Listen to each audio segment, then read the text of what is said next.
Hey, good morning, everybody. We're going to talk a little bit about lawn service, lawn maintenance, and the rules of thumb when buying lawn services in Florida. So, first off, Florida is different than any other state in the union, and within the state of Florida, there are different pricing rules as well.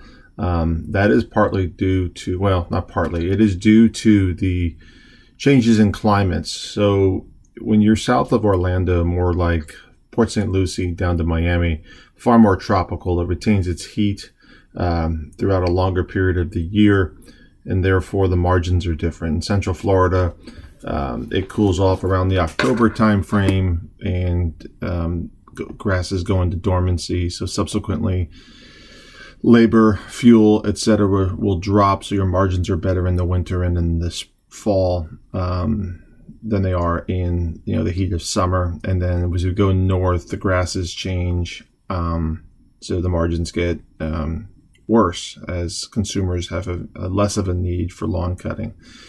So pricing tips in this business, and I'm speaking not just as a broker who's sold a bunch of these, but as someone who actually owned one, a large one for a while. I'm going to give you some tips from that perspective.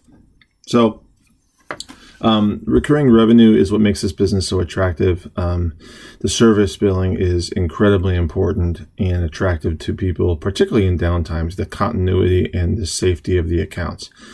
The obvious questions of revenue concentration come to play, so you need to pay particular attention to that and make sure that nobody's more than 20%. In bigger companies, recurring revenue has more value than install and enhancement, although you will see everybody in the industry eventually drift away from service to do install because they hate the problems that come, and that is specifically labor.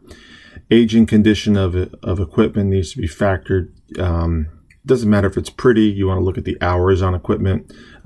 You also want to look at the size of the equipment. So if you're buying a business and the guy or gal is running it with 36 or 48-inch decks, and the types of properties you can get by with a 72 or a 60, you may be able to upgrade the equipment and improve capacity and efficiencies of the business, because frankly, the mower runs basically on the same amount of fuel.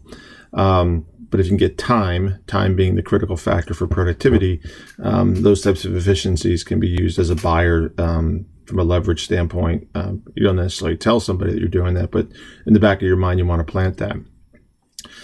In Florida, there are cyclic items like palm trees, mulch, tree trimming. And what usually happens is if someone hands me a deck of a business, and doesn't matter if it's big or small, if they're primarily a maintenance business doing HOAs or doing residential properties, those types of properties are mandated for property enhancements twice a year under their CC&Rs. And subsequently, it's very consistent that you're seeing palm trimming and mulching and annuals installed twice a year. So it usually accounts to about 20% on top of the annual billing. So if I look at the annual billings, $100,000, you can expect to do about $20,000 in incremental services. Regionally, there's differences in seasons. We talked about that. Basically, in Central Florida, you're on a 6-month on, 6-month off, or 42 cuts a year. There are market norms that differ from market to market. So Tampa is different than Orlando. That has to do with both the operators, where they come from, how many come in, and also, more importantly, the ground that they're operating on. So on the coastal areas where there's more bahia or tropical plants and the types of services are different, you'll see a different revenue model. There are staffing problems in this business when labor is good or when the market's good, because the same tradesmen who work in this business work in construction. So 10 years ago, you would see drivers getting $8 to $10 an hour. Now it's not uncommon to see $15, $16, $17 an hour up until the pandemic happened. And now we're kind of tabling out at $12 to $15 an hour. And that's, to maintain good, solid employees. The biggest challenge you have as you scale your company, believe it or not, is getting drivers with clean driver's licenses, because this is hard work, and finding people to do this work is really, really difficult.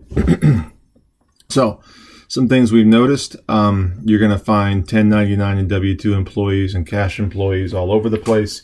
The larger companies, the W-2 question becomes a variable. So if you're a seller and you're running with cash and 1099 employees, you're going to have payroll liabilities that are going to hit you, and the private equity groups or the professional companies are not going to purchase you without some type of assurances in terms of damages for go forward payroll liabilities that you need to address or should have addressed. So bottom line, you need to go legitimate on your staffing.